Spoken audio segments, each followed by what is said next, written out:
Biasanya itu sertifikat ya. Saya kena betul. beberapa kali kasus sertifikat.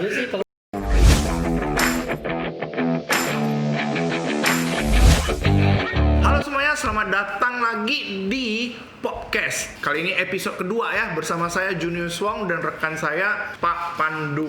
Nah, hari ini kita akan bahas properti primary dan secondary. Apa sih itu properti primary, secondary? Nah, tentu ini untuk awam terdengar nggak ngerti ya. Itu hanya orang-orang broker yang biasanya agent marketing yang ngerti. Menurut Pak Pandu, primary itu apa nih? Properti primary itu adalah rumah baru ya, bahasa awamnya.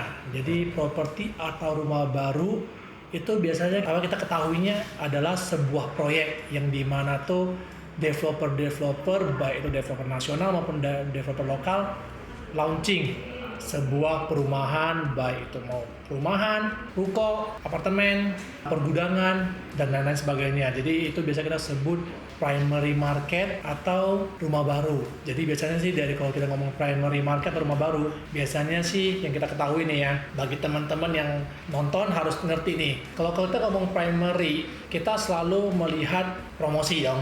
Ya, kita selalu melihat Lokasi promosi. ya juga dong. Lokasi juga. Nah, tapi biasanya sih ya rata-rata yang kita ngomong Promosi dulu. untuk orang awam deh. Yang orang awam pasti kita selalu memperhatikan promosi nih. Yang namanya rumah baru pasti promosinya gila-gilaan. Ya kan? Terus kapan sih yang harus kita beli saat kita memilih primary ini? Nah, sebenarnya sih dari sini nanti kita akan pelan-pelan saya akan bahas dengan rekan saya Junius tentang primary market yang agak soft nih buat teman-teman supaya gampang mengerti. Benar-benar. Jadi primary itu sebenarnya kan istilahnya rumah yang masih fresh nih dari developer nih. Fresh from the oven. Iya, kadang belum jadi malah ya. Ya. Masih tanah. Nah, itu biasa banyak dipertanyakan juga. So, masih tanah. Saya pernah loh kayak ketemu orang Singapura ya. Bener nggak sih? Masa kita cicil rumah tapi barangnya belum jadi? Ya, ibarat lebih ngomong jeleknya sih jual gambar. Iya, jual gambar. Nah, sering terjadi kayak gitu. Nah, itu primary. Nah, itu kasus primary. Jadi kalau kalian nanya primary itu ya kayak gitu, jual gambar. Terus kalau kalian lihat banner tuh kalau di jalan tuh 1 juta cicil sampai selesai. Nah, Ya, itu biasa primary itu promo-promonya. Nah, nggak pernah saya nggak pernah lihat ya yang secondary itu kayak udah bekas punya orang. Nah, kalau primary itu seperti itu. Nah, bahkan kemarin ada customer saya juga pernah nanya, bukan nanya, dia gini, saya tawarin rumah second, tapi belum pernah ditinggali. Dia anggap itu primary, itu baru. Sebenarnya itu bukan. Artinya kalau masih namanya developer, dari developer itu baru primary. Tapi kalau udah pindah ke nama pribadi orang, itu namanya udah second. Nah, dia biasanya yang baru itu masih nama-nama developer ya Pak ya, benar ya? Ya, betul. Jadi kalau yang namanya primary itu masih belum dipindah namakan. Iya. Jadi masih atas nama developer, cicilan pun masih masuk ke developer. Benar. Ya, jadi ya cicilan itu sebetulnya sih yang kita ketahui biasanya sih kalau cicilan developer tuh biasa ada 3 macam ya. Yang pertama adalah cash bertahap, terus cash keras atau cicil DP. Jadi inilah yang kita sebut namanya primary. Kalau primary pembayarannya sih sangat mudah banget. Kenapa ya? Biasa sih karena yang namanya primary kan produk belum jadi. Ya, masih berupa gambar, lahan masih kosong. Jadi pengerjaan di lapangan masih pematangan lahan misalnya. Jadi untuk syarat terima bangunan kan masih butuh beberapa tahun ke depan. Nah, biasa dari pihak developer akan memberikan keringanan buat kita. Ya, kita bisa cicil misalnya katakan 24 bulan, 36 bulan, atau 48 bulan, bahkan 60 bulan. Nah, ini yang biasa kita sebutkan primary. Atau DP-nya nih. DP-nya kan bisa contoh, bank sekarang rata-rata kita ngomong bank DP kan 20% nih. KPR ya ini, ya, KPR ya. Jadi plafonnya 80% atau ya kita ngomong let's say paling normal adalah 20%. Nah, DP 20% tersebut itu bisa dicicil nih ke developer. Bisa cicil 12 kali, cicil 20 kali. Ya, ini tergantung developer yang membuat programnya.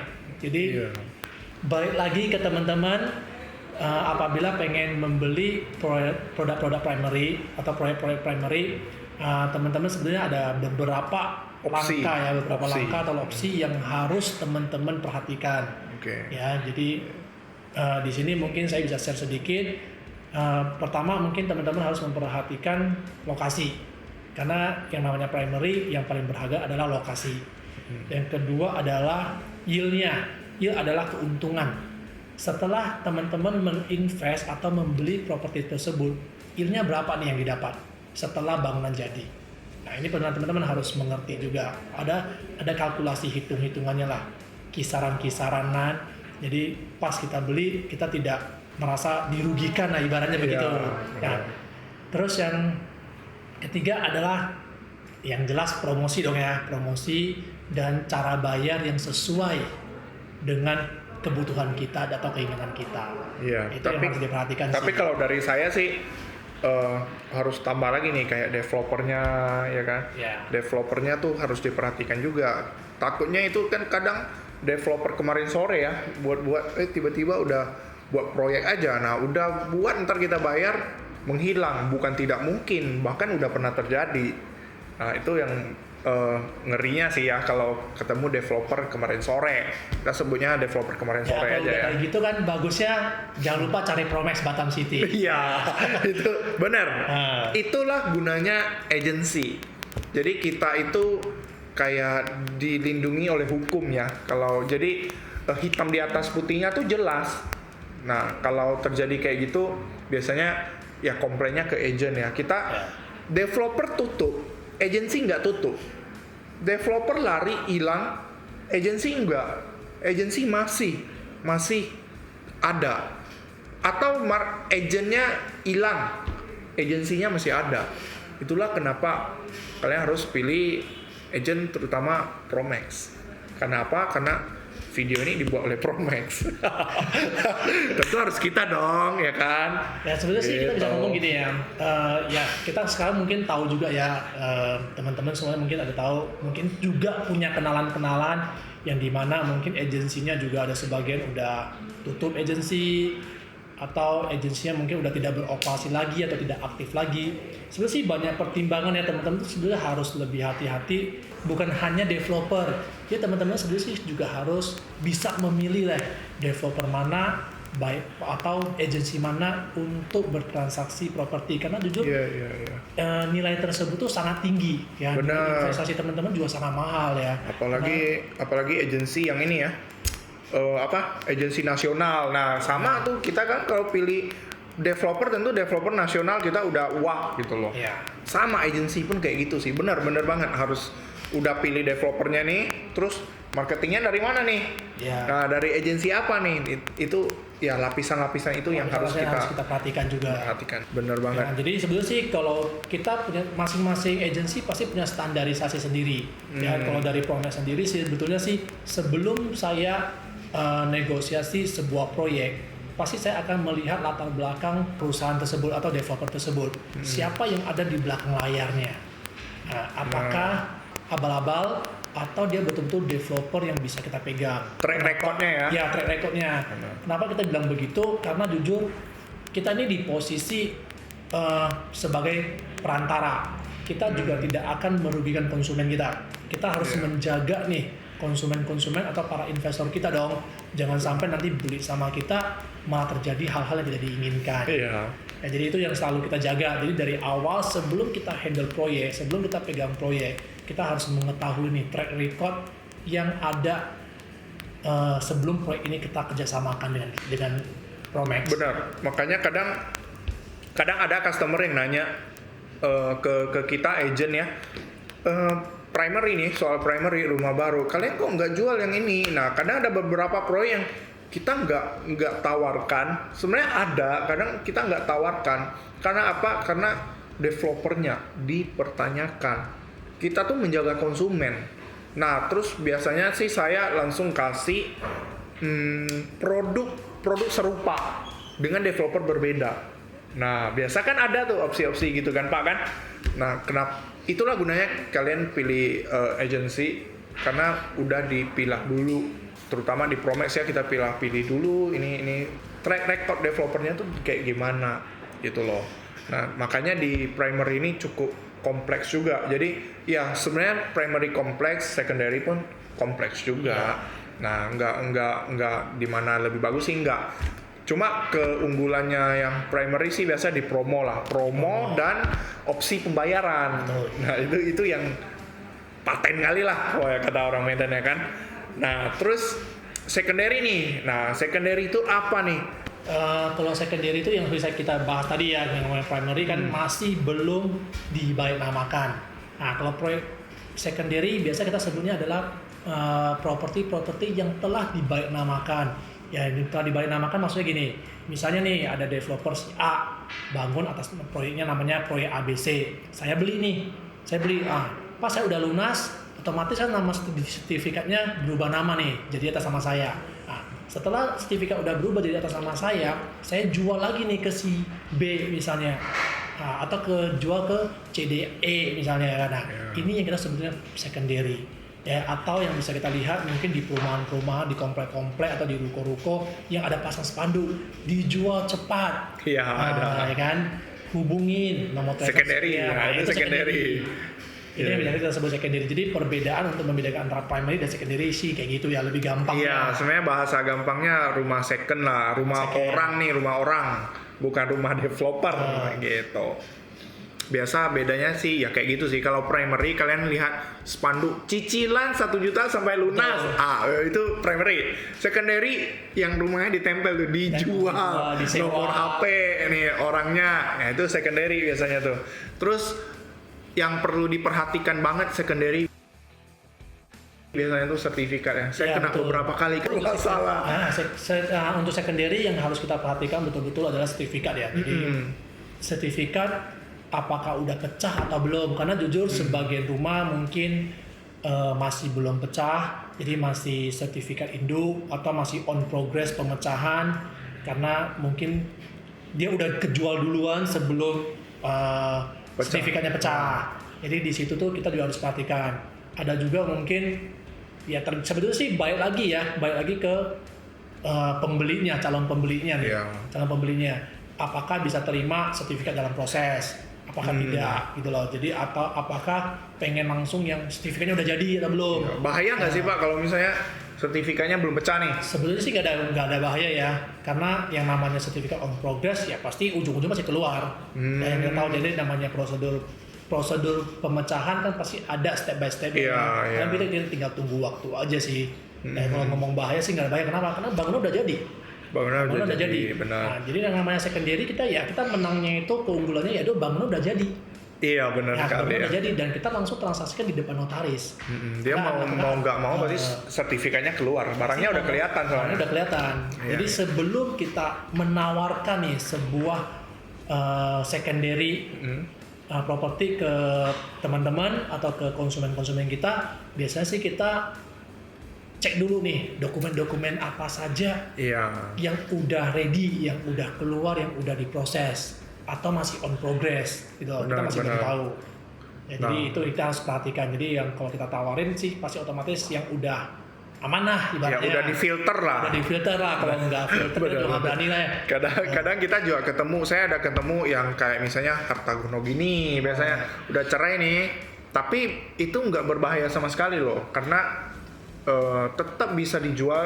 Nanti kalian boleh cari notarisnya, biasanya udah dibuat surat-suratnya lah, ini harta gono gini nih, ntar ada surat-surat sertifikatnya, biasa gitu ada ya Pak ya? Ya sebenarnya ada sih, dan dari notaris juga akan bantu kita ngecek juga ya. Kita akan ngecek juga, jadi kita juga nggak bilang bahwa kita ngecek sendiri enggak, kita pakai pihak ketiga juga. Jadi, orang hukum lah. Jadi mereka juga akan bantu kita ngecek apakah unit tersebut sebelum ditransaksikan aman atau tidak. Benar, dan semuanya juga melalui perantara notaris. Jadi kalau mau bilang itu nanti harta gono gini susah, kita nggak jadi beli, biasa ada kayak gitu loh, nggak jadi beli. Sebenarnya tetap bisa, dan malah karena gini kalian bisa tekan harganya biasanya.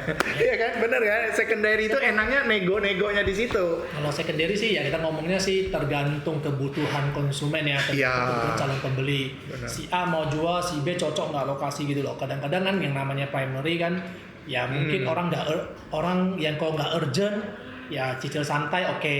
Iya. Tapi ada sebagian kan orang urgent, mungkin perantauan dari kota A mau ke kota B, dia pengen rumah ready, ya bisa larinya ke rumah secondary. Jadi sih sebenarnya sih balik lagi ke kebutuhan masing-masing ya. Jadi kalau untuk kita ngomong untuk primary dan secondary ya balik lagi kebutuhannya.